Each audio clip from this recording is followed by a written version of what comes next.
Good afternoon, ladies and gentlemen. Welcome to the 10th BW Hotelier Breaking the Pandemic show. This time with five very special ladies, right? And the show is Acing Communications and the New Normal. I'm happy to share the same screen space with some of the finest and tallest names who've driven the industry literally from the back end, not from the back seat. And they've done a phenomenal job carrying their brands far and away and bringing real and true meaning to what the brands mean and what their companies do. Permit me to introduce the host of the show today, a name that we've often heard, looked up in awe, Deepa Misra Harris, the daughter of a fighter pilot, right? A Dehradun girl, married and settled in Mumbai. She's the founder and CEO of Brands We Love. What a beautiful name for a new company. For those of you who are new, Deepa was the head of sales and marketing for Taj Hotels, Palaces, Resorts, and Safaris. And she's led the way across 4 brands and 127 hotels worldwide, serving as the revenue and brand custodian. I wouldn't say much more than I have already. I shall leave it to Deepa to say more as she handles the show. The next online is Rakhi Lalwani, again from Mumbai. Rakhi now drives what Deepa drove. She's the Vice President, Public Relations and Corporate Communications for IHCL, or as we know as the Taj Group. Welcome to the show, Rakhi. Thank you so much. I shall now walk across from one end of the screen to the other to Khushnuma. Khushnuma is driving the portfolio for the Marriott hotels in India, all the brands. She's the area director of marketing for South Asia for Marriott International. Again, a Mumbai girl, married to a doctor. Am I right, Khushnuma? There you go. I have Rajyasree Sen, our lone compatriot from the NCR, right? So Rajyasree is a prolific writer. She's done a lot of marketing roles, but if you were to do some Google search on her, you'll see her doing some real creative work out there. Search for her. She is the Director of Global Communication for Hyatt in India. And you shall hear a lot more of her through the 90 minutes of the show. And the youngest of the lot. Where are you, Amisha? There. Okay, she's right in front of me in the center of the screen. NCR girl for a while, married and moved to Mumbai. She does Accor in India. All the brands that are there. She's the Director of Communications and PR for Accor in India and for South Asia. Without much ado, let me just say a few brief hygiene points over here. This is the 87th show for BW Business World and the 10th for BW Hotelier. We're doing a lot of content on video on screen. You shall hear a lot more as we go along over the next few months. Having said that, we do some very interesting content on the net, online, social media, everywhere. There are people over here from different organizations who do their own creatives. This is the content that we generate over here. None of them give us credit for what they do watching our screens. It'd be nice if they give us credit. If they don't, the world anyway knows. Over to you, Deepa. Thank you, Bhuvnesh, for the kind introduction. I almost didn't recognize myself. But thank you also for inviting me to moderate this amazing panel of extremely accomplished marketing PR professionals. And allow me time to introduce them to our viewers, though they need no introduction as they are stars in their own category. So I'll start with Rakhi. The formal introduction is that she's currently the Vice President of Public Relations and Corporate Communications for Indian Hotels, which is the parent company for Taj and other brands like Vivanta, Selections, and Ginger. She has over 20 years of expertise in the hospitality industry.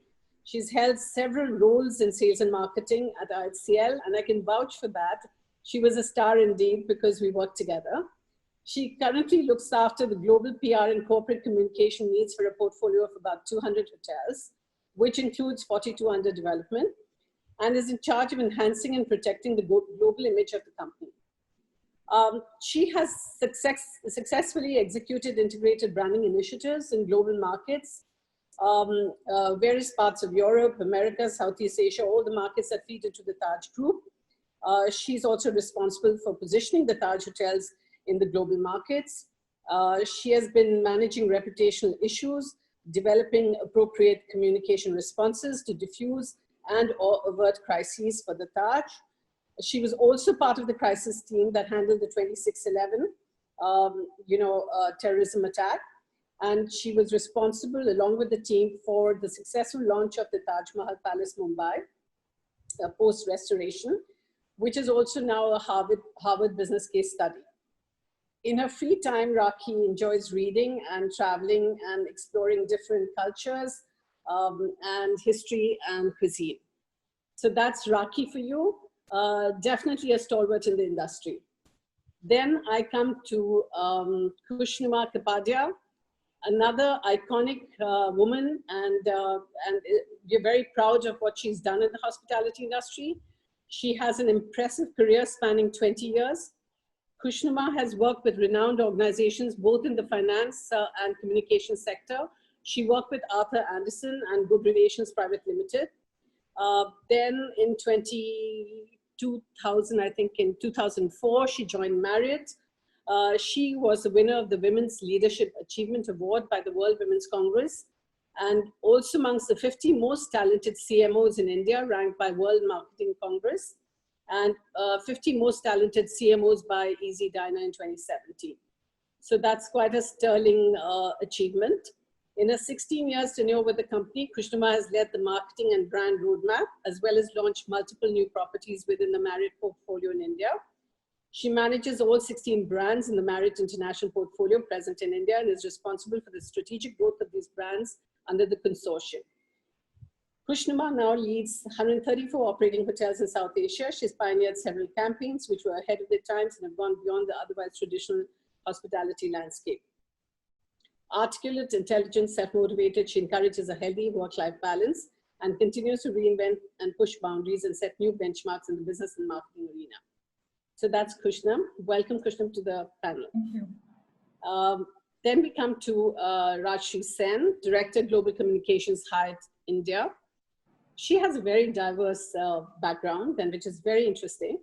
Rajshri Sen currently heads corporate communications for Hyatt Hotels in India as Director, Global Communications. She has diverse experience from outside the hospitality industry.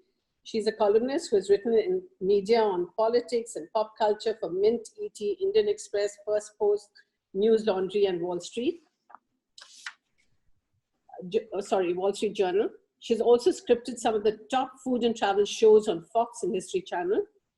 Rajshri also ran a Bengali and Anglo-Indian restaurant in Delhi for 3 years and is writing a book on the history and cultural influences on Indian sweets for Aleph. With almost 20 years of PR experience, she's handled consumer brands, hotels, industry bodies, and specializes in image management, CSR, and crisis communications. So welcome, Rajshri, to the panel as well. Now we come to the youngest of the panel of the accomplished ladies, Amisha Gudgutia, Director, PR and Communications, India and South Asia, Accor. She's a seasoned communications professional with over a decade's industry experience.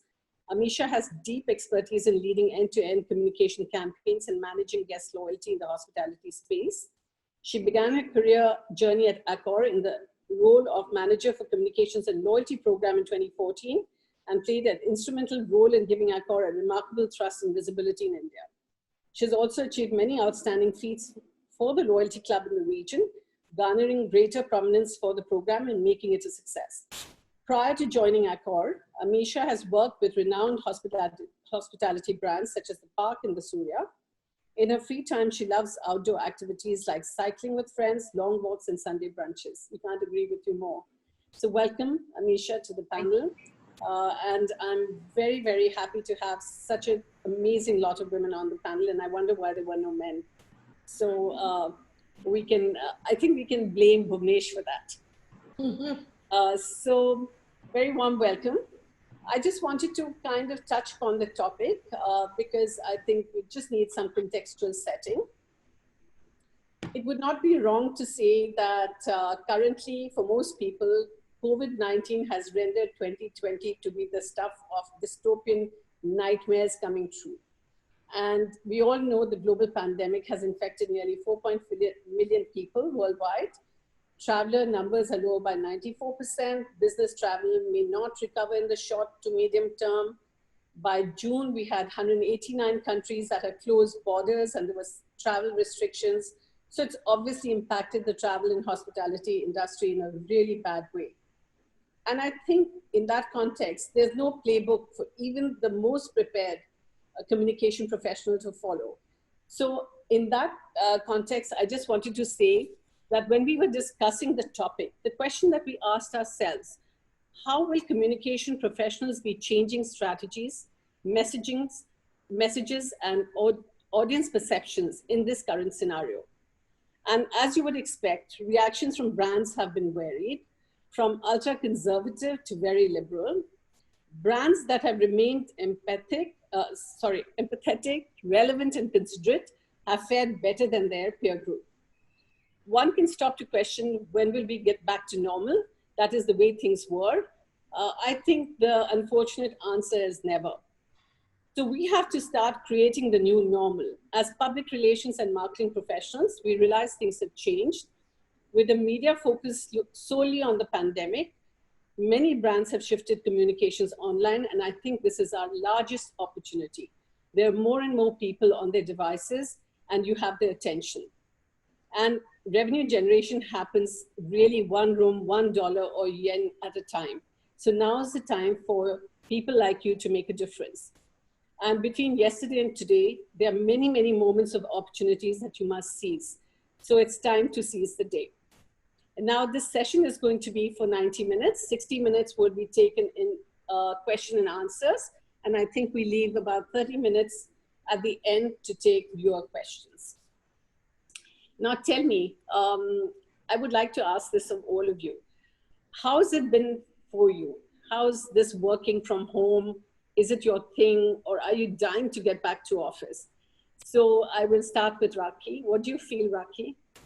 You've had 100 days of almost, isolation. So initially, of course, it was amazing because it felt like a dream come true to be able to work out of home, get up late, work in your pajamas and all of that. Yeah. But the luster wore off very quickly because, your days there was no compartmentalizing. It just went on and on. And one didn't really get a break as such. One is working very long hours. I don't know if you're being half as productive, but the hours are long. But I would still say it's not been bad because you do have some semblance of a routine which you can follow if you're at home. So there are some advantages and some disadvantages. And in my case, I've learned how to cook. After graduating from hotel management, I should know how to cook, but I'd forgotten all of that. So I've tested my cooking skills during this pandemic. So all in all, not bad, Deepa. It's been okay. Now, Krishnama, what about you? I found myself in a very, very precarious situation when this whole work from home was, just sprung upon us. It just suddenly came as a bolt from the blue, to be really honest with you. And it's not just the ecosystem of your life that changed. It's the ecosystem of everybody that is attached to you. And as a consequence of that, all four of us were in the house at the same time. We suddenly had to adapt to a work from home, operating digitally. You couldn't really see each other face to face. You were put in a scenario where there was so many uncertainties around the business that were really being thrown upon you. Then you had children who were doing schooling from home. So yeah, it was very complex. I would be honest enough to say that I didn't really take to work from home as easily as maybe my colleagues did. And I really found it distracting because I felt like I was getting pulled into many, many directions. But I do believe that human resilience wins over all situations. And I think when you're placed in a situation, there's nothing you can do but just adapt to it. So it's been more than 100 days now. And like Raki said, a routine has set. We've set a pace for ourselves. And yeah, we've started adapting to it. And I would say now, to some extent, even enjoying the entire process. Would I like to go back to my routine? Most certainly. I would certainly like to go back to the way life was. But I'm equally cognizant of the fact that life's going to change post-COVID. So ready to bring it on, whatever life has to bring on from now No, on. I completely understand that because, when you're used to about 12-hour working days and suddenly you get this time where it's not moderated for you, as in meetings and, various things that you do at work, it can be very, very tough. But I think these are life lessons and we have to learn to adapt. So that's very, very well put. So Rajshri, what about you? So I love work from home purely because for around, I think, 8 years of my life, I've been an independent consultant, juggling many clients. I've run my own business. So I'm very used to structuring my day so that it's really structured well.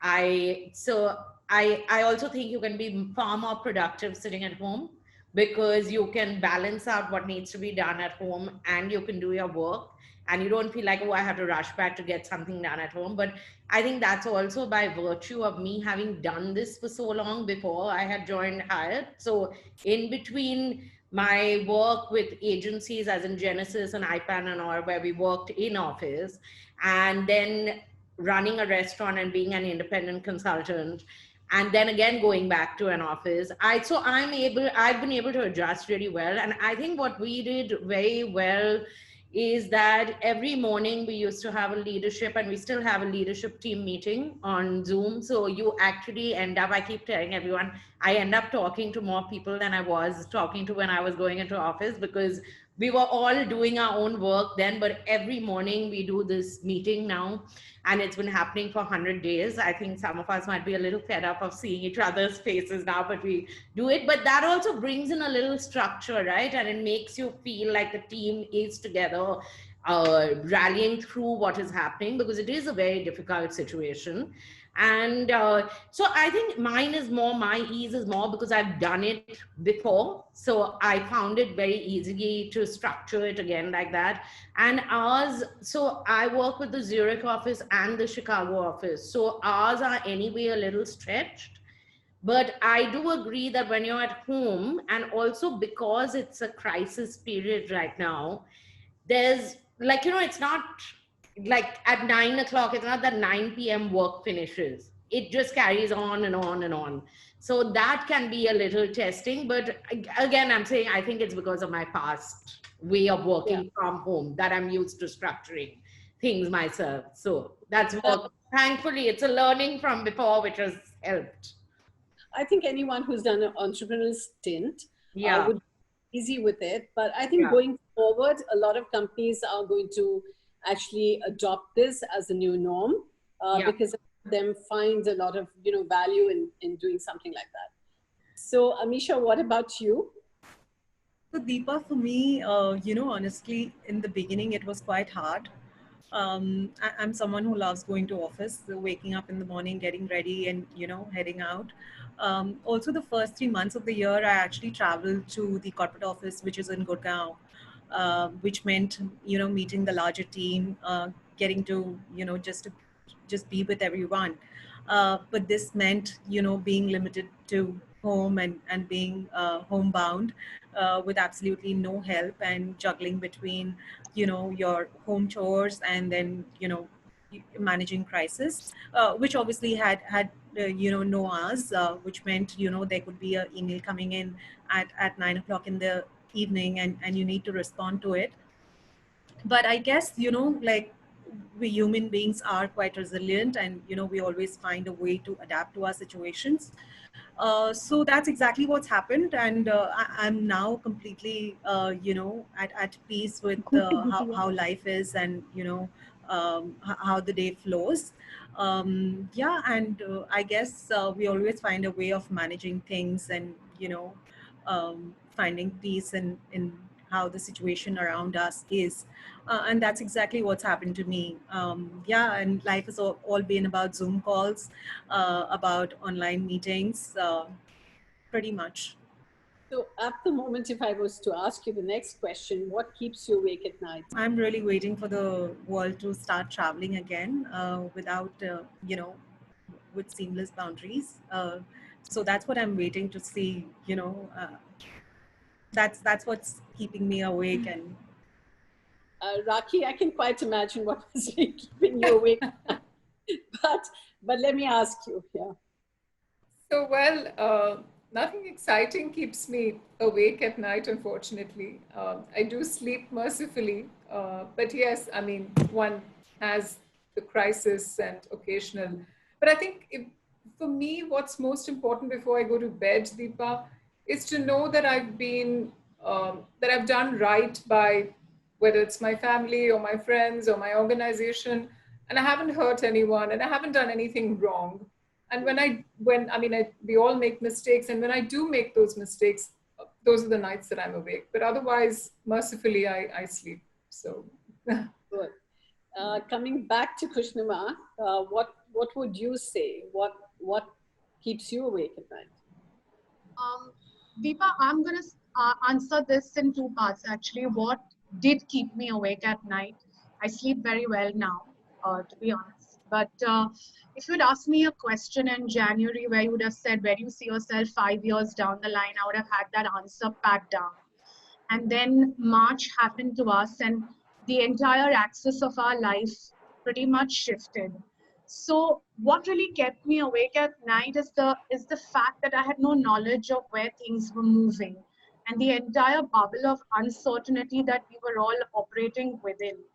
And also you have huge responsibilities, right? You have professional responsibilities, you have personal responsibilities, and the reality is that every decision that you're making is going to have some kind of a ramification or some kind of an impact on the business, on your life, on your children. And the reality is you are operating or you are navigating in a scenario where you don't know whether your decisions are going to be right or wrong. But you're going to hypothecate, you're going to take everything from your experience and everything from your instinct and then take a decision, and then hopefully you're going to throw that ball in the air and you're going to hope that it lands up somewhere. So the uncertainty of whether those decisions that I was taking professionally, personally, the strategic roadmaps that we were creating, were they going to pan out to benefit the brand, to benefit my life? Yeah, that really kept me awake at night. Many nights, I would say.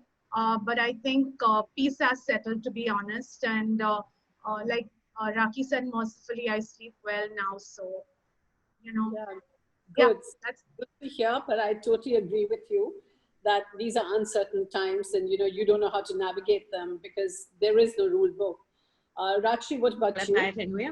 But otherwise, I don't. I think work has been difficult because you are just. It's so I've navigated an epidemic crisis before for two other very large clients, but it's just that you feel bad about the situation that is happening in the industry. You don't see when that is going to get better because we really don't know what is happening with this virus. So I wouldn't say it keeps me up at night, but it's definitely a worry, and not just for our industry for sure, because we are so directly impacted by this. And it will have a domino effect across companies, across the industry. And that does play on your mind a little bit. Also, because you don't see the government stepping in quickly enough, you don't know what the next step is going to be. But otherwise, I think it would be more the insomnia than anything else. But there is a constant worry, of course, that you just want things to get back to at least a semblance of normalcy, because the economy is going to tank. It's just the way it is, and it's going to take a while for things to stabilize. So Yeah, it kind of brings me to the next question that, there are many organizations that are really struggling with the communication piece. In the yeah. sense, there are some that are giving out the wrong messaging. It's more about how many people they've laid off, and they're not being able to control the social media around it and all the circus around it and so on. So it's almost as if they're in shock and looking for their, industry or, representatives to give them a voice. However, some hotel brands have been very proactive in controlling the narrative and managing it and keeping the customer at the core of their messaging. Tell me, is there anyone that you have felt, and this doesn't have to be your brand, but anyone that you feel that has done a great job? Somebody who's handled the communications, really well during the pandemic? So I would say I can't really pinpoint any specific brand who's done a smack up good job about this, because I think everyone's also been reacting as things have been happening, because no one realized when lockdown would kick in, what lockdown will allow, what is going to happen after that. But I think the brands which have handled it best are people, and I think that's something which Hyatt does a lot of, and that's just the way I've always worked. So that was my advice also, and we've done this globally as well, that you talk when there's something to talk about. Do not have knee-jerk reactions. Be as transparent as you possibly can be. And it is a tough situation right now. So there is going to be some negative press, and especially because of the industry we are in and the fact that we have brick and mortar hotels that people come into. This is a communicable disease. There are going to be cases. How do you handle that? And I think as long as you handle things with empathy, and your guests and your colleagues see that there are systems in place, and everyone internally and when we are communicating externally are being open and honest and transparent and not like trying to fudge facts over here, you will be able to control your messaging. There will always be some criticism, and that is something, even when there is criticism, unless it is incorrect information, you should be able to deal with it through a conversation and dialogue. So I think what is important is that as long as you've been honest, transparent, and you have been wise about don't talk unless there's something to talk about in this situation. I really think that is advisable. No, I totally get that. Amisha, tell me, would you be able to give an example or somebody you feel, again, it doesn't have to be somebody, I mean, you don't have to be your spokesperson right now. Right. So, Deepa, for me, it's not a brand, but it is this person, Vikas Khanna, who started the Feed India initiative. And, sitting in New York, he's already distributed over 22 million meals. I think he's done a phenomenal job. And obviously, there are teams behind him, supporting him to do this. They're using social media as one of their main channels to communicate about the initiative. It's obviously been a combination of proactive and reactive work that the team's done, and I think just the way he's been covered, and I think the way he's been driving his passion, that to me comes as a good example of how sometimes honesty and things driven out of passion can go so far. Very well put, because even I was thinking of him, other than one more person who I really admire, but I'll come to that. Rakhi, what about you? So at the cost of sounding self-serving, but I don't want to take a company like the Tatas for granted, because I think what Tatas and IHCL did, they were at the forefront of everything. They were the first one to come out and commit about 1,500 crores, I think it is, to the PM's fund, and of course to combating the pandemic. They helped with ventilators, they helped with PPP kits. Indian Hotels, again, was at the forefront. We've delivered almost 2.5 million meals to doctors, to health workers, to even to migrant workers. We've hosted doctors, we've hosted nurses in many of our hotels in Bombay. So I think Tata's, and of course within Tata's Indian Hotels, has really been out there, being there for community, which is what they've always believed in. It's pretty much our philosophy. And I would say that, even though I work for them, it's truly inspirational what they do. And we're all immensely proud. And that, Deepak, obviously changed the narrative, because from gloom and doom, we wanted to take charge. And we took charge because we were doing this because it was right, and it was driven by, who we are and the values that we believe in. And we went out there and we were there for our community. And that's what also changed the narrative. But it wasn't by design, it was only driven by our values. So immense sort of admiration for Tatas and of course Indian Hotels. No, I was going to say that because I think, the whole community outreach was spectacular and tremendous. I mean, and it is so core to the, Tata's brand belief. Yeah, it So is. that, I mean, it's almost expected that they would step in and do it, and they did. True. So, I mean, Absolutely. there's no surprise there, but there's an immense amount of gratitude. That's true. Kushnuma, I must say that you are very, very lucky also, because when I saw Arne Sorensen's first video, which he put out to his people, I thought that was a really, really absolutely wonderful piece of communication that anybody could have made, So I think that was, one of my favorites as well. One is that I would really stack up leaders like that, because if like Tata's lead the path, I mean, he really actually led it for the hospitality industry. What would you have to say other than your own brand, or if you want to speak about that? I'm just gonna touch a little bit about my brand first, and then of course talk about some other inspirational work. I truly respect the work that most of my colleagues actually on this panel have done. The entire hospitality industry has come as one unified force, and irrespective of the fact that the industry took a significant beating, so to speak, as a consequence of this pandemic. I think just brands like Marriott, IHCL, Hyatt, everybody put themselves out there to just do a lot of communities outreach. And I think that in itself is such a huge platform to really showcase the fact that you're out there for people, you're out there for the community, you're out there for service. And service can take many, many connotations.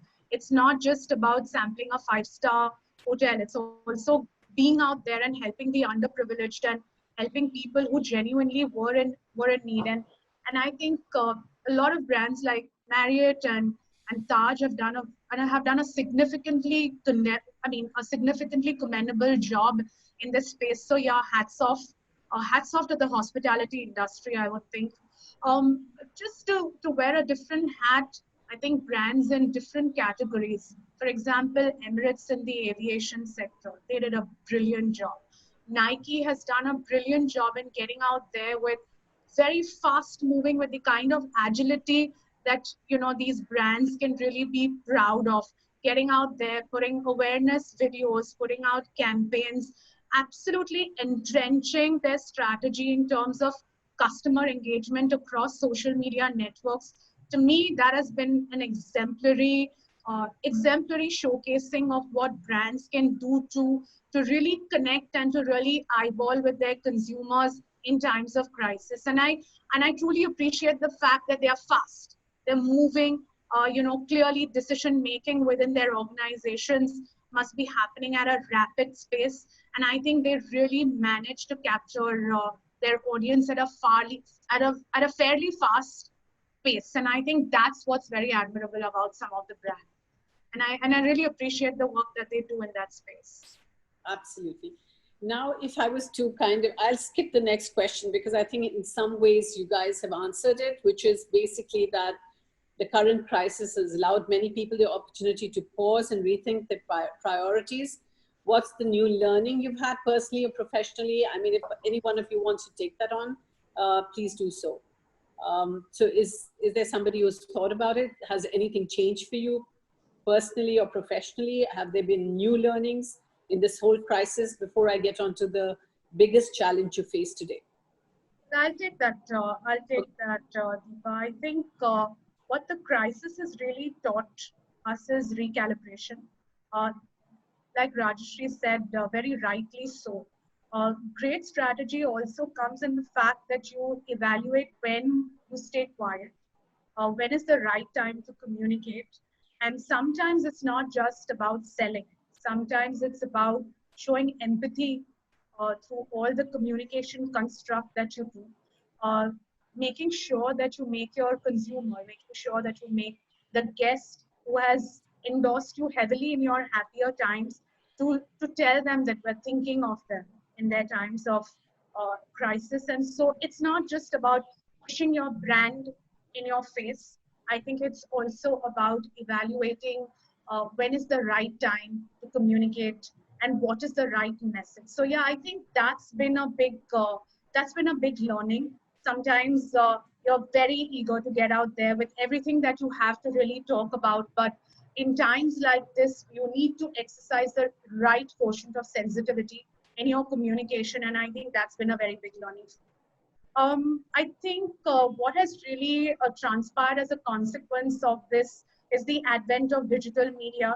A lot of us operate between traditional and digital in our marketing mix, but clearly it's been lopsided, and so we've all had to don hats where we've had to have an overnight learning in this space and just reorient your execution strategy to making sure that you're completely engaging with your customer through the right marketing channels, through the right networks. What is the right strategy to communicate a marketing campaign across social media?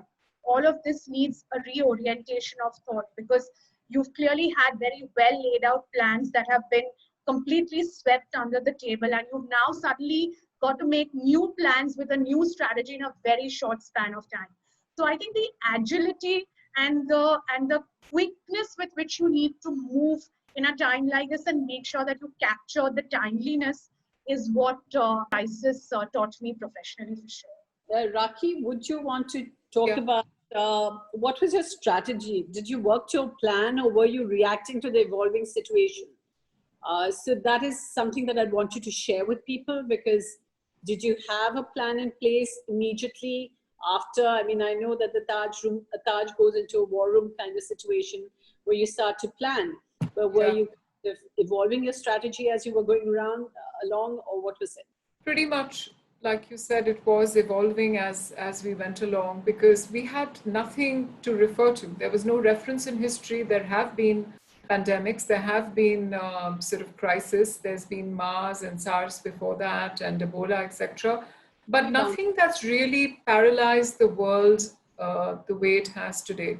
So therefore, there were no references, no documentation to go by. So one was really evolving your plan as we went along. And I think each time the compass that we had was we need to make sure that we are communicating with our stakeholders. We're ensuring that, our priorities shifted, like you asked Kushrima before, definitely from what it was to ensuring the number one priority became the safety and security of all our stakeholders, including our guests and employees, and communicating that, in a transparent fashion. So that was important to do, as we went along. And of course, engaging with the stakeholders throughout with empathy and transparency, pretty much telling them what the situation was and how you were reacting to it. That became quite imperative as we went along. The plans kept evolving, but we never lost our optimism. And of course, we had to factor in agility, like Kushrima also said, where we had to rethink our entire business plan to a reset. We said, now this is a pause, now we reset, and we look at what we need to do for the next 6 to 9 months, whether it's in terms of revenues, whether it's in terms of, just managing your financials, or just recalibrating everything that you're doing, even in operations. So everything went through a reset, and we too in communications had to go through a reset. And personally, of course, one went through a very trying phase, because we've never dealt with a situation where you don't know what the outcome is, and you're totally not in control of what's happening. You have you're in a helpless situation. So I think that one thing that the pandemic has taught me is to be patient and to be accepting of the current situation and to work around it and to navigate around it and come with the best outcome. So therefore, I think we've pushed our creativity a lot more as a result. And Indian Hotels has been sort of doing some really interesting things, like we just introduced our food delivery app called Qmin, which we wouldn't have accelerated to the pace that it has been today if it wasn't for the pandemic. So new innovations, new solutions, new alternatives, and basically a complete reset of strategy to ensure that you at least mitigate or sort of minimize the challenges ahead of you and minimize the the impact that it could have.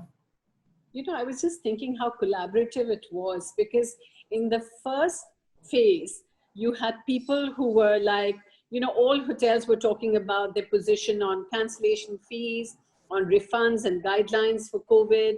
And then, they were going into the loyalty piece where they were giving extensions on points and no expiration of points. So you move from setting your guidelines on refunds, cancellations, and all of that, to then going and saying that, how do we kind of make our standards safe for our customers? And then you move to the full online piece, bringing your craft into the customer homes. So that was really brilliant, because I was just thinking that if you look at Hyatt with their global care and cleanliness commitment, then you had the Four Seasons that have come up with a hygiene officer. Then they've got Johns Hopkins on their advisory board. And then you have, it's almost going to be like when travelers are traveling, they're going to have to look for, not TripAdvisor rankings, but accreditation. So I'm coming to Rajshri. So the thing there is, it's almost as if the gold standard has become a cleaning arms race, like who's better than the other person, who's got more accreditation. But what it does is collectively, it gives guests a real sense of security and safety. And I think it's brilliant how all the hotel chains have moved in that whole evolution strategy, moved the same path. So now over to you, Rajshri, and then I'll come to Amisha to tell me about yours. I just wanted to say that, so I've handled 2 crises before, which were epidemics, which was the avian flu crisis for a pharma company and for a chicken production company, which I can talk about, which is KFC, but the other one is a confidential one. Yeah. So one was making the vaccine for avian flu. The other was directly affected in the sense that their produce was affected, right? What they are selling. And what I learned at that time from from KFC is that you have to, which is what I was saying, that you have to be transparent in your communication, but more than that, you need to educate the customer. So the fact that, that when you cook chicken at a certain temperature, or anything Indian, honestly, our cooking is at such a high temperature that you kill any virus that is there. But people don't understand that till you educate them. So to educate in a clear manner, and to also start preparing yourself for different situations that can arise. I think 2 months down the line, it's almost 3 months now, right? Down the line, but within 1.5 months, we had mapped out various situations that could affect the hospitality industry, who we need to communicate with, what we need to communicate to them. And we had those factors in place, which could then be customized to, because things were still changing. You couldn't possibly predict every situation. So I think that kind of crisis management, where you at least, it's more crisis preparedness than management, because the managing happened as the situation evolved. But I do feel we are on much firmer footing right now. So there's less of, oh my God, we have to draw up a statement now, this is a new situation. We have pretty much tried and mapped out what could happen. But what I felt that this pandemic has managed to do is that sanitation levels across 5-star hotels are very high.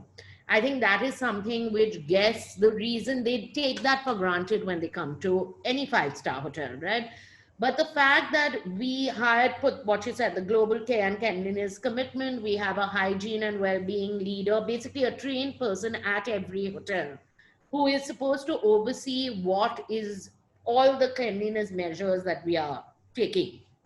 And that was put into place, that within a month of this pandemic happening, we started home deliveries across our hotels, which were open. And Hyatt Regency Delhi opened its own, they have their own website for deliveries 3 of our hotels do their deliveries themselves. We don't outsource deliveries to Zomato and Swiggy and so on, because those hotels have the infrastructure to send out cars with your food and so on. But I think that innovation that suddenly kicked in, which is really good, that this pushed everyone to now think beyond what we are usually used to in the hotel space, that you will have these vacations will happen, then you will have journalists will come and experience this. You manage to start thinking out of the box. Of course, it would be nicer to have had to think out of the box without a pandemic breathing down your neck. That is the sad part.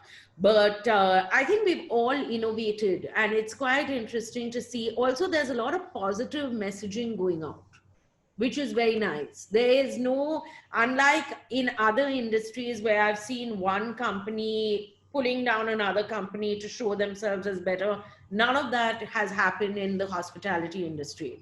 People have bandied together in that sense across the different chains.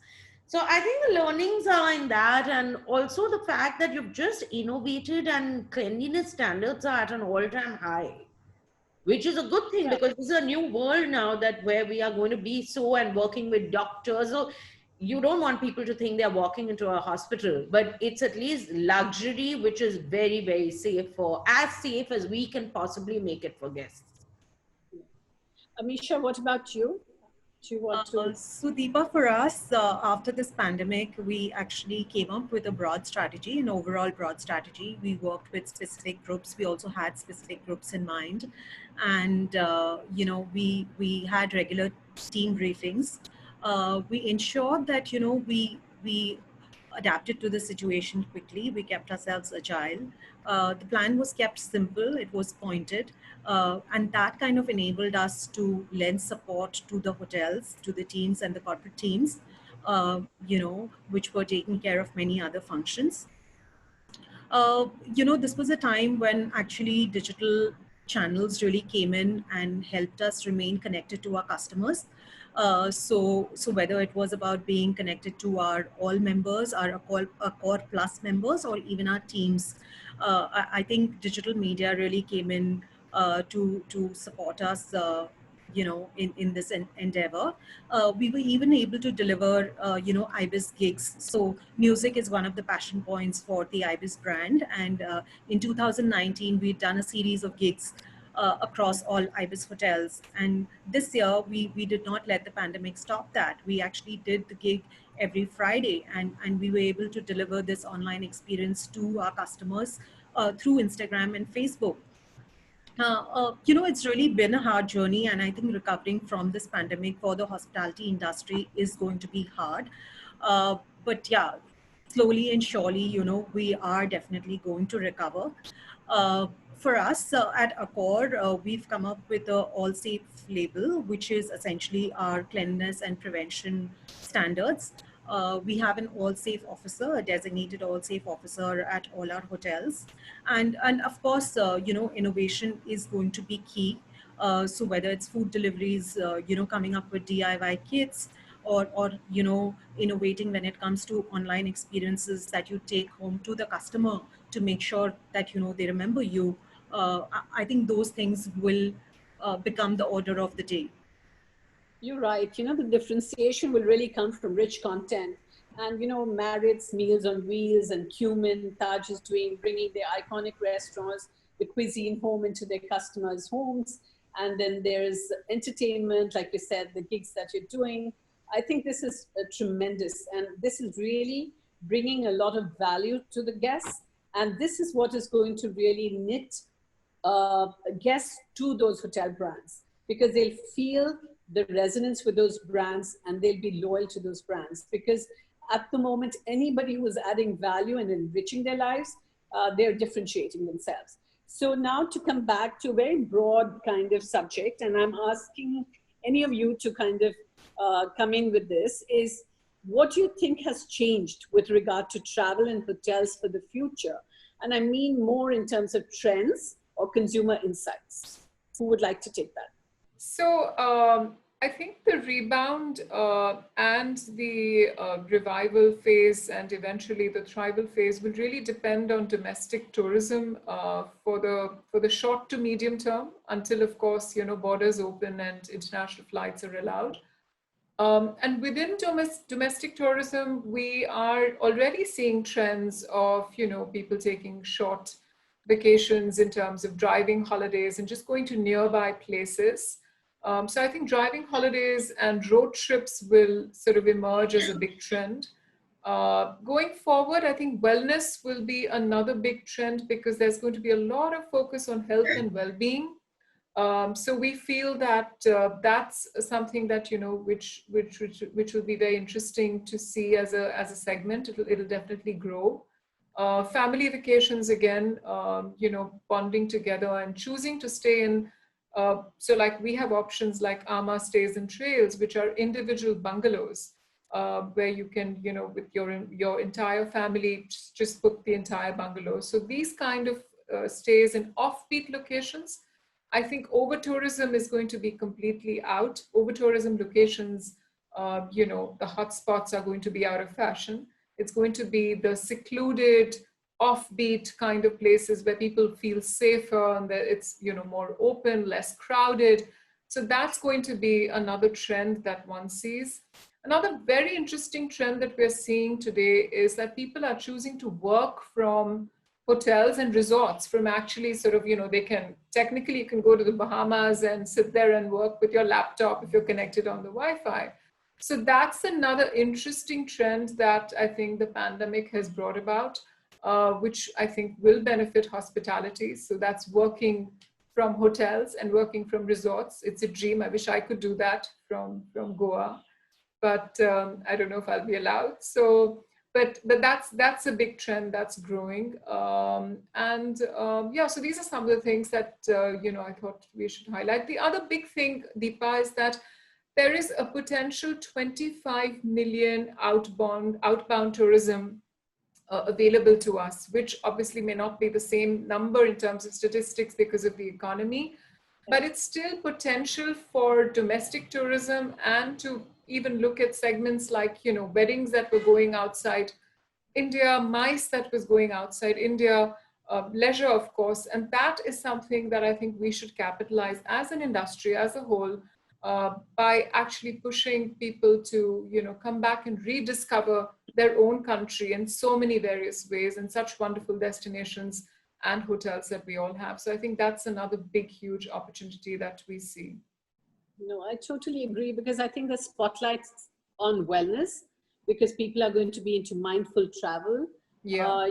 And there are brands that talk about the slow life, which is very, very good because it's more organic, natural, rare, because that's not what you get when you're in cities like Bombay. Yeah. I think a lot of people who were ahead of their times who did that, people who care about sustainability, pioneers of sustainability, hotel companies that really kind of, believe in that. Yeah. So shared economy, for example, Airbnb was doing so well, but now because people want to be private, they want to fly in a private jet, be in a private villa, that too will do well because hotels that have those facilities will do well as well because people want to be just with friends and family and do not want too much air travel time unless it can be their own jet or something. So that's a very minuscule, of course, population.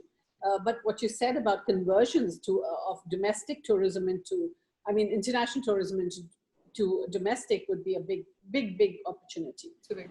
So, Krishnamma, you were wanting to say something. Yeah, well, Rakhi's pretty much covered, most of what I was really going to touch upon. But I think we'll all have in a very big way.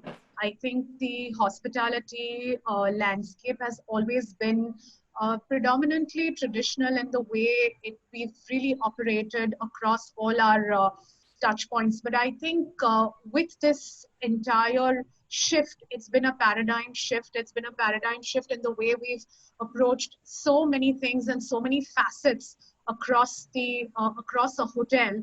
I think what is really going to change is the fact that there's going to be an advent of technology in a very big way. And I think how fast we're going to absorb technology into our skeleton of the hotel or skeleton of the property is really going to be the defining factor, which will distinguish, how you're going to be perceived. Because that, according to me, is going to be the key Yeah. as we move forward.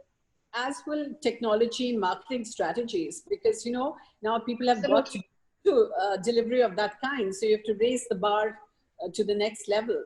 So Because everything, sorry, Deepa, yeah, everything's become contactless, right? The whole yes, contactless process is going to bring about technology in a very, very big way. So within which is where you've got to deliver to the promise. And I just want to add something to Rajashri. What Rajashri touched upon earlier is that if you really want to resuscitate travel and tourism in the country, I think all of us need to come as a unified force across each of our brands. I think each of our brands is doing spectacular work, to really bring that customer journey to life and to make sure that we are living up to the promise. But we'll all have to come together as a unified force to make sure that we're bringing things to the table, which is going to resuscitate travel and bring confidence in it all over again. yeah. So which actually brings me to the point that the crisis coupled with the recession is a double whammy. So going forward, the biggest challenge for you will be, as marketing and communication practitioners, is generating demand. So this is really, really important. And to what you said, maybe you could have collaborations, where you could actually move from saying, we stand for the best cleaning standards and all of that, because that'll become a given. How do you differentiate yourself? Because now people are saying internally, there are jokes going around that cleaning protocols are the new marble bathrooms. So I mean, and also, look at how people are changing their strategy. I mean, Noma, the famous restaurant, is becoming a burger joint. Now, why? Because he's changed his business strategy. He's understood what is going to be the new way of dining, and it doesn't stop him from doing that. So I think many, many lessons to be learned about what's happening, in the world, and to be really agile to be able to convert that into and leverage that into, actual strategies that will deliver demand for you. Are there any other points that you would like to raise? Because I know we're reaching, in about 3 minutes, we'll have reached an hour. So what is the future of communications in a post-COVID world? Okay, so I think one is that you need to instill, once things start normalizing a little bit, they haven't yet, start instilling confidence in the guest that we are a safe place to come to and it is a safe haven. But always be communicating that you are never going to be finding us lacking in luxury, because that is what people come to hotels for. You're not coming for just health and hygiene and everyone's in PPE outfits, right? That this is, you will get the same luxury, but it will be at an elevated level of sanitation and hygiene. The best of efforts are being made. So I think that communication will need to start going out more and more. The fact that hotels are going to be able to customize the experience to you. So what, like, speaking of Hyatt, I just want to say, like, that we have reimagined experiences now. Your dining experience is going to no longer just be in a restaurant. If you want a private dining in a suite, we are doing that at our hotels. If you want the buffet, which everyone is very wary of right now, right? That you go to the buffet, people pick up dinner rolls, put them back, everyone's touching those spoons. So at Hyatt Place, Banjara Hills, they are serving the buffet in individual portions to people. Now, these were things you saw in standalone, very high-end restaurants usually, that you had a sit-down buffet at your table. Then the fact that weddings can be intimate, because now we have an upper limit of 50 people, right, at weddings, which is unheard of in India. I don't think people in Delhi don't throw parties with less than 75 people. So that you are able to say that we are still going to give you that same experience. You're not going to be lacking in anything. So the ability for a hotel to customize and innovate and reimagine the experience that they give a guest, that needs to be communicated, because there has to be a reason why people will come back to you. And you know, this work thing, that you can come to our hotels and work. We will give you a safe place to work, which is outside home, like Kushnama was saying. And I don't have children, so it's very easy for me to work at home, but I have dogs, which you can hear, I think. But you know, that you have a safe, luxurious place to work. It's something which people, offices, individuals are looking for. And across our hotels, at least, we have different, you know, again, it's that innovation, that we will keep innovating to try and give the guest what they need. And I think the other thing that is always a way of building trust is to let people know that our own colleagues are working in these hotels. They would not be working there if it wasn't safe. So the amount of care we are taking, our general managers live in the hotels, so with their families. So the fact that that is happening, that needs to be communicated. These are things which we take for granted in the hospitality, one knows, but people don't know these things, right? That if it's safe for us to work there, it is safe for you to come in and let us look after you. So that communication needs to go out. And I think that is where things will change. Things we took for granted, that, oh, people know this about hotels. No, they don't know these things about hotels. And we need to communicate that. Yeah. So I think, you know, we're going to wrap it up now for questions that we will take. But I just wanted to say two things, that the recovery strategy has to be twofold. Firstly, it calls for strong leadership.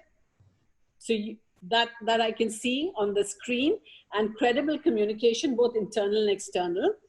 Also, I think beyond the fragility of the way life is panning out right now, we have this huge golden opportunity to discover new ideas, rethink our old assumptions, and create new magic. So I hope all of you have my best wishes, and I can wish you only the best. And I want to see a recovery soonest from all the brands. So, I mean, it'll make me really, really happy. Over to Bhuvnesh. I think we have some questions there, about 8-10 questions. We have quite a few questions between here and Facebook. So this first one comes from Vikram Kota. If those of you know Vikram Kota, I'm sure he's the same one who heads GRT. Okay. Will the hotels rework on the pricing strategies and distribution strategies in the new era? Of course, we're going to be very cognizant of how the market really eventually develops and eventually unfolds after this entire pandemic is over. We're going to be keeping into consideration how travel is going to move, how travel is going to pan out. These are very early days. Currently, the country is still in a state of staggered lockdown, with some cities opening up, some cities. So, of course, we will evaluate. We will be very mindful of the market, and then accordingly devise an entire pricing and distribution strategy depending on the market vagaries and how the market has developed. So, of course, we will be taking very strategic decisions, and they will be taken for the benefit of the consumer, for sure. So there are quite a few. Now there's one from Anjali Tolani. Many of the hotels have had to lay off associates on account of the pandemic. What kind of external communication can a hotel put on to manage the potential negative press that an activity like that could generate? I think, you know, it's a very sensitive subject.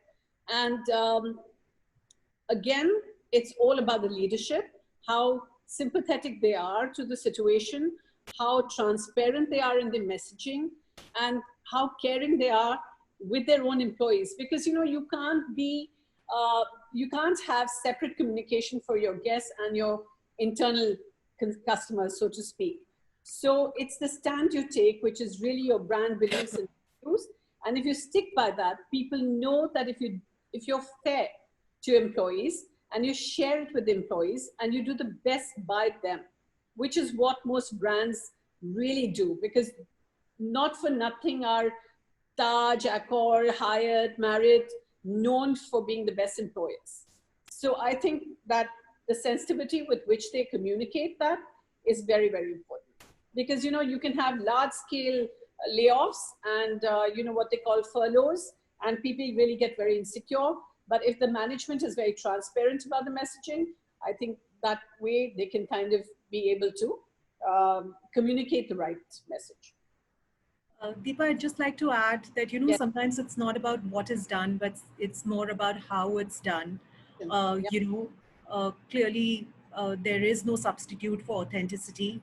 And, you know, being transparent is important. Keeping that channels of communication, that internal communication with employees is important. You know, we are going through a pandemic. It's definitely not easy. People have lost jobs. You know, they've gone through significant pay cuts. They've had emergencies. There's been impact on families. I think bearing all that in mind, you know, if communicated well, I think people would understand.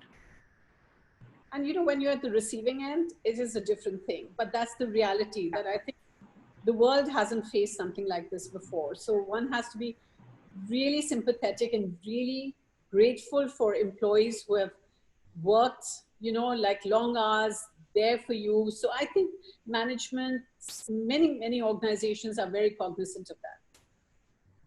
And also, it's not because of performance at all. I mean, Absolutely. so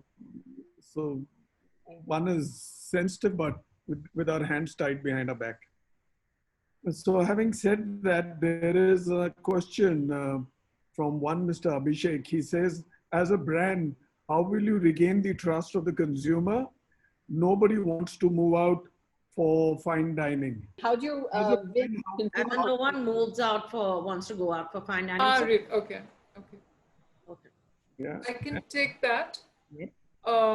So obviously the biggest role that communicators can play today is to restore traveler confidence and to communicate to them exactly what they're doing to keep safety, security, SMS, which is safety, masks, and social distancing factored into everything that we're doing. That reassurance and building that trust will become even more important. So therefore, to answer to Deepa's question previously, the role of communicators will become even more relevant because you need to keep engaging with all your stakeholders, assuring them of what you're doing to keep them safe. About going out and not fine dining and having those experiences, we're trying to recreate some of those experiences at your home or at people's home, your friends' homes who can have parties, small parties within the number that's allowed. So, I mean, it's a completely different experience, and we're doing that with Cumin, where we are catering to your home and trying to bring Taj at home. And I know the other hoteliers are also doing something like that. And these restaurants will be open, but of course, with minimal capacity and social distancing for a while. And we can just all hope for that vaccine to come out really fast so we can go back to normal. So, yeah. There's another interesting question, Deepa, from this lady, Sushmita Mondal. As a fresher in the PR industry, will the public relations sector completely merge with digital marketing as everything is happening online now? I don't see it as separate, Krishnima, so you can take it. Yeah. I think what I'd like to really say to every budding communications professional who's feeling slightly confused or slightly deflated, I'm genuinely of the opinion that crisis often triggers permanent changes. I think it speeds up the course of history, economic, social, political, and cultural spheres, and they're all defined in times of difficulty. According to me, I think the role of a communication professional has emerged much stronger in these times than it was before the pandemic, before COVID really hit us. And I think we've got to take this opportunity and we've got to really run with it dramatically. I do believe the playbook is going to have different parameters in this new era. It's going to be about consistency and genuine engagement, keeping in mind what's your foremost strategy rather than being an afterthought. And so I do feel that as a communication professional or as an individual who wants to make a career in public relations, it's going to be all about responsible communications. You are really going to be the curator of the truth. And you have to make sure that you're establishing the right message for your stakeholders, for your brand, for your making sure that you're very aligned with your business strategies, and of course, keeping in mind what the society's demands are going to be as we emerge from the crisis. So no, I genuinely don't believe that the role of a communications professional is going to be diminished or marginalized in any way. As a matter of fact, I think they're going to emerge much stronger in the marketing mix than it was earlier, because there's going to be heavy responsibility on how you're going to project your brand in the media today.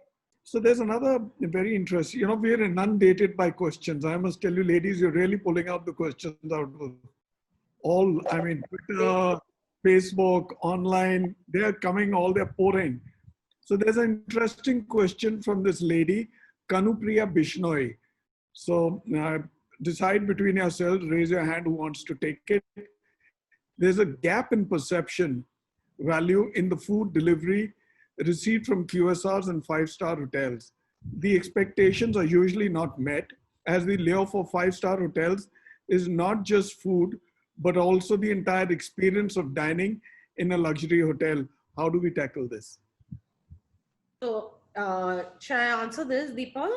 Yes, please. Yeah, so Hyatt is known for its F&B offerings. And one thing that we've seen when this pandemic struck, and within a month, we'd started home deliveries across our hotels. Certain hotels, as I said, used delivery partners. Certain hotels used their own mechanism because they were able to do that. And I remember asking some of the hotels, because I run a restaurant, right? So I asked, how many orders are you getting? Because I really wondered at this. And it is amazing the loyalty that guests have to your hotel and to a restaurant, that the numbers are fabulous. Of course, the numbers are not enough that you can not have guests staying in your hotel and just run on deliveries. But still, the numbers are fabulous and people are willing to. So obviously the prices are not the same as sitting in a five-star in your hotel and eating the food. But menus have been reworked, they've been customized. Guests also want to, because we have time, like you were saying, what are you doing at home now? People have time to cook. So we have these packages where you can cook at home. So it's a full kit put together by the chef, all the ingredients, and then you do a video call with the chef. So it's personalized to that extent. And he takes you through the entire process. There's a bread making kit which Hyatt Regency Delhi sends. Andaz has its own curated menu, but it works when people are wondering, are people ordering? I think the loyalty of guests is so much that they are still ordering. They want to have that food. And I think that second thing, that they know that the hotel will take excessive care to make sure that this is safe, clean, hygiene, the packaging, at least you know that much, that, okay, this is going to be very hygienic food that I am getting from a hotel. There's no two things about it. So people do gravitate towards hotels for fine dining orders, as is being said. And a lot of people are ordering breads. I find it amazing, this thing of ordering breads and ordering bread making kits also, because everyone wants to make sourdough suddenly. But but it is that safety and comfort that a hotel provides you, that people are veering more towards hotels than to standalone restaurants, because they know that a certain standard of hygiene is definitely being maintained over there. Okay, there's two questions, both HR related. There is one from R. Alexander, though it may be just outside the realm of corporate communication and PR. Wanted to know about how you're going to go the extra mile in employee communications and giving an EEE, extraordinary employee experience, and especially on the compassionate check-ins by managers on their team's well-being. So are they talking about how you're going to support your employees' well-being? Yes, as they're stressed out, I guess they're stressed out. Yes, yeah. Of course. I think we want to comment on what's happening currently. So I can. Okay. Yeah. Go ahead. Raj. Yeah, Rakhi. So I can answer for IHCL. We've been consistently communicating with our employees, because one realized that employees are going to be going through a range of emotions, from anxiety to fear to uncertainty to not knowing what's going on. So our MD, Mr. Puneet Chatwal, he has been communicating consistently from the time lockdown started, actually even before that, almost every week, every 2 weeks, sending video messages, sending letters, with the tonality of it being reassuring, with empathy, and basically optimism, to ensure that their spirits are up. The other thing that Tata as a group did, and we also did, was to offer counseling, to our employees for mental well-being. And these counselors were made available, for all employees. So these are the kind of things that I think has helped employees to allay their fears and some of their emotions and anxieties. But the number one thing I would say is to constantly communicate, and it doesn't only have to be the MD level. It can be supervisory level, and the leadership level and the function head level. But it's important to talk to them and to let them know what's going on. And I think we are doing that pretty well. And like I said, even now it continues. Kind of digital hug and holding hands. Bhuvnesh, I'd just like to add to this. So for us at Accor, we introduced the Employee Wellness and Assistance Program, which is again a counseling facility which is available to all our employees. Internal communication, like Rakhi mentioned, definitely very, very important. Town halls being hosted both virtually as well as with the limited number of team members at the hotel. I think that also played a very important role. In fact, for Accor India, our COO even hosted, these virtual town hall sessions during this lockdown. So I think all these elements, they go a long way in building that experience for the internal customer, which is the employee, and I think contributes to their belief in the company. So I have this one question from Sunil Tandon. From aesthetically clean to clinically clean hotels, as most of the brands are tying up with accreditation with hygiene brands, is it short-lived till we get vaccination or part of the new normal? I think within 2 months of the pandemic, we have the higher cleanliness commitment that we have. But along with that, while we are working with various medical experts and so on, we have a hygiene and well-being leader, which is a trained manager at each property. But this is something that is going to carry on till whether there's a vaccine or not. So this, which is what I'm saying, I think the pandemic has made us innovate and rethink the way we are going to be serving our guests.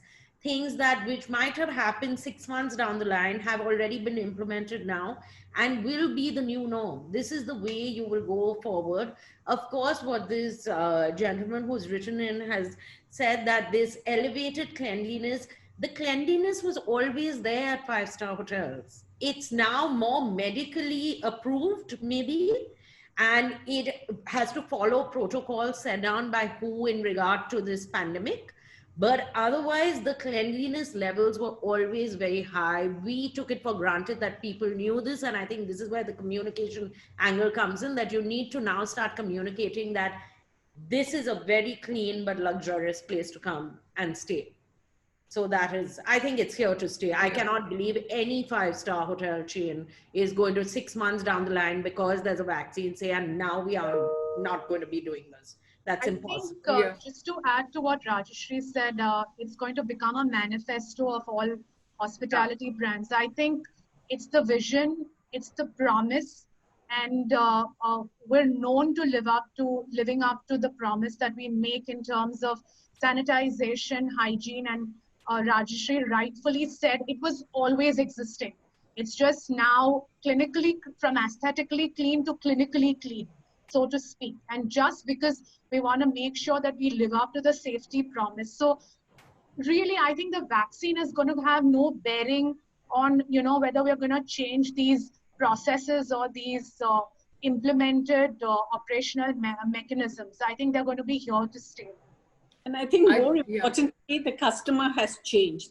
You know, now his priorities have changed, his life choices have changed. He is going to demand it, and we will have to give it. So, I you just know, have, they're more mindful, and we have to be mindful of their needs. correct. I just have 2 quick points on that. Post 2611, like security became, like tangible security became a norm, and it's over 10 years. It's almost 12 years since 2611. It's still there. Yeah. Safety is going to be that new hospitality and new luxury. People are going to demand it. It's going to be present, and it's going to be the new way forward. So that's one point. The second point I want to make is that everyone's talked about hygiene, everyone's talked about safety and security being synonymous with hospitality. I think we are being very, very conscious that when people come to your hotel, they want to feel hospitality and they want to feel that experience. They're not coming into an ICU ward. So it's all right to be sterile and clean and sanitized and all that, but we're still going to retain that intrinsic differentiator, the warmth, that, you know, that care that we're known for. So it's going to be a balance between the two, and that's also important to communicate. We're not going to lose that touch and suddenly become hospitals. You shall love the second question, the next question. You know, don't you feel that the communication of H&H has been overdone and hotels have started looking more as hospitals? What are the communication plans for bringing down the fear factor with all the stakeholders? No, So I that's specified earlier that you need to, people will come to you because you're getting a safe but luxurious place. So that is why people will come to you. And I think that you definitely should not underplay the safety angle right now. Everyone needs to feel safe, and you need to be safe and not be silly about these things and say, oh my God, don't talk so much about safety. Of course, you need to know that a place is safe, but places like Hyatt, Accor, any of these hotel chains provide you a certain luxury, which is what you want to go there for. And that is going to stay. Yeah, I agree. I completely agree. I think it can even be at the cost of over communicating or reiterating ourselves. But this is an important message. It's the need of the hour. You know, you're dealing with a pandemic. There are expectations, new expectations that consumers have. And I think it is going to be important to talk about it and keep relaying it. And let me tell you, there's another question from Shotapa Das. What about the hotels and resorts which haven't resumed their operations as yet? And F&B is also shut. How to keep the audience engaged on social media? Because all of this, what Rajshri and Rakhi and Krishnaman, I think Amisha said, is all of that engagement that's been happening on social media, bringing your experiences into their world, into their homes, whether it's through, you know, learning how to bake, or chefs coming and doing dinners for you virtually, or having a virtual party, or putting out recipes, or bringing your, you know, cuisine home. I think there's a wellness tips and things like that. So I think there's been an overdrive also in some way, because there's so much there. So yeah, Krishnama. The only thing I'd like to just add to that is that the product has been shut down, the people haven't, right? Yeah. And social media is all about people. It's all about making sure that you're utilizing that abundance of talent that you have within your hotel, simply because there is disposition of time as well. And so we've done so much in terms of customer engagement on social media, like with our chefs, with our bartenders, with therapists. And I think if we really put together our heads and brainstorm, there's a lot we can do around a social media strategy that revolves intrinsically around customer engagement, utilizing the talent that you have. So I don't think the product being shut down is really a deterrent in any way. There's a lot one can do. And there's this whole off-premise delivery of experiences that brands are doing, which is really remarkable. I mean, like, there isn't a moment you feel you don't have hours in a day to be able to consume all of that, you know? So we'll take one last question before we start capping up. This is from Amit Mehta. In the post-COVID world, what are the right strategy brands should what is the right strategy brand should adopt to communicate as responsible entities and not come across only as opportunistic?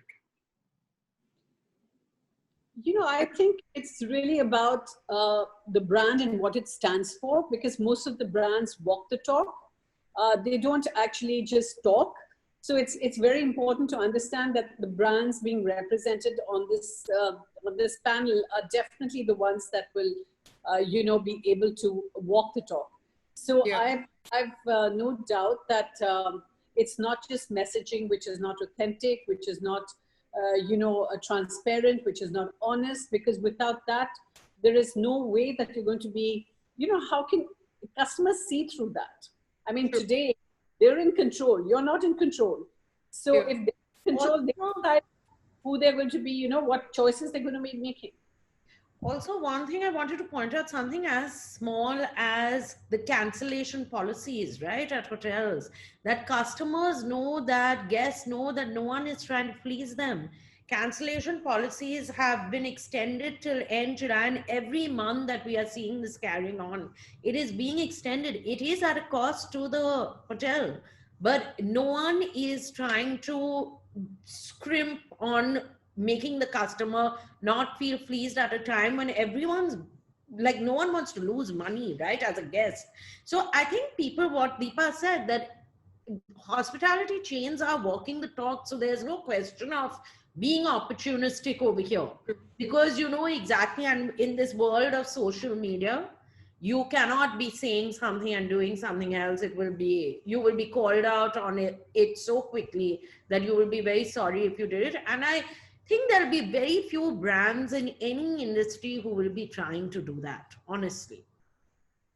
I think just one other thing is that we've all been very cognizant of customer sentiment and consumer sentiment, and everything we're doing in terms of communication or marketing or whatever the case is basically reacting to what the consumer really wants at that time, and not being tone deaf, listening to the customer, understanding the sentiment, and then reacting to it. I think we've all, like Deepa said, like Rajshri said, I think the industry, at least the hospitality industry has been very conscious of that.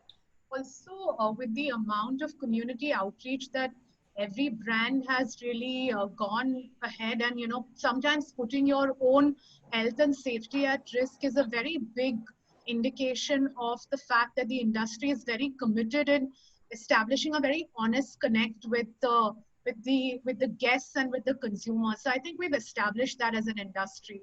No other industry has really come forward to do so much for the community. So, so there's no question of being opportunistic at all in this time. I am going to take one more question. This is from a fresher. I think fresher. I would assume fresher.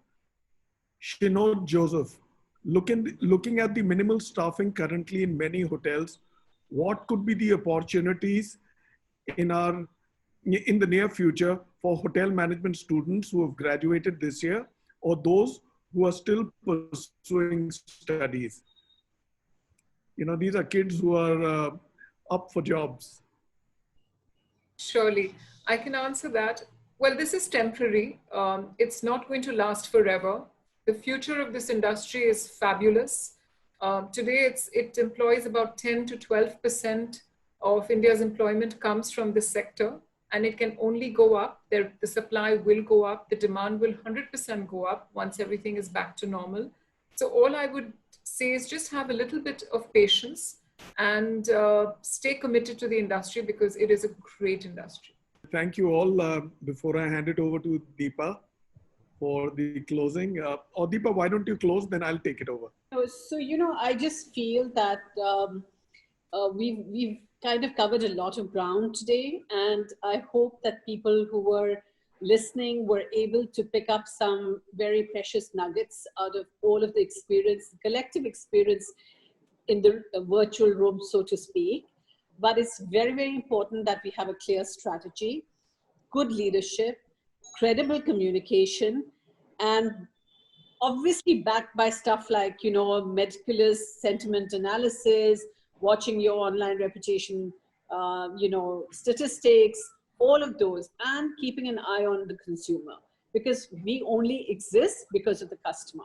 And I think all of the brands represented today know that. And I think today we have been faced with the biggest challenge, and I don't think anybody could have imagined it would get so bad. But I'm very hopeful. For me, always the glass is half full. So in fact, full. So I look forward to, you know, reopenings. I look forward to stepping into hotels finally. And I hope that we are able to recover the way the industry recovered post-SARS. So that is my simple message. And over to you, Bhuvnesh. Just want to say thank you to Deepa. I know Bhuvnesh is going to do it, but I want to thank her especially. It's an honor to be on the panel with Deepa, who's my ex-boss and who I've learned so much from. Today's work, I love that. I really love that. And I know that everything is in great hands, you know. Thank you. And thank you, Deepa. Moderators and see all my industry colleagues as well. Thank you so much. Thank you so much. Bhuvnesh. Thank you. Thank you, Bhuvnesh, for organizing this. yeah, to BW Hotelier. Yeah, and to BW. You know, no show is going to be complete with all of you here. All the people. I mean, this is our 10th show, so we've done between 7 to 8 to 9 people each show. So here's 5 of you here. So these shows are beautiful because of all of you, because of all the speakers, all the moderators, and the value that you bring in. And we're at BW Hotelier, we research every show, like you know. We don't jump in from the warm into the cold water and get caught. So we plan for these shows. Having said that, I hope the entire audience has enjoyed this show as much as we have. All of us have, I'm sure all of us. I have tremendously enjoyed it. It's been 95 minutes. I didn't even realize we've already done 95 minutes. And I only pray I can do the show again with you sometime very, very soon, because you bring in so much of value. I mean, imagine me sharing space with Deepa, with Rakhi, Kushnuma, Rajeshri, Amisha. I wish Anjali had come in. I wish Silky had come in. I wish Richa had come in. They're all preoccupied. But next time they said, never say never again. We're coming back soon with all of you again. Thank you all for being there and for making this show beautiful. Thank you.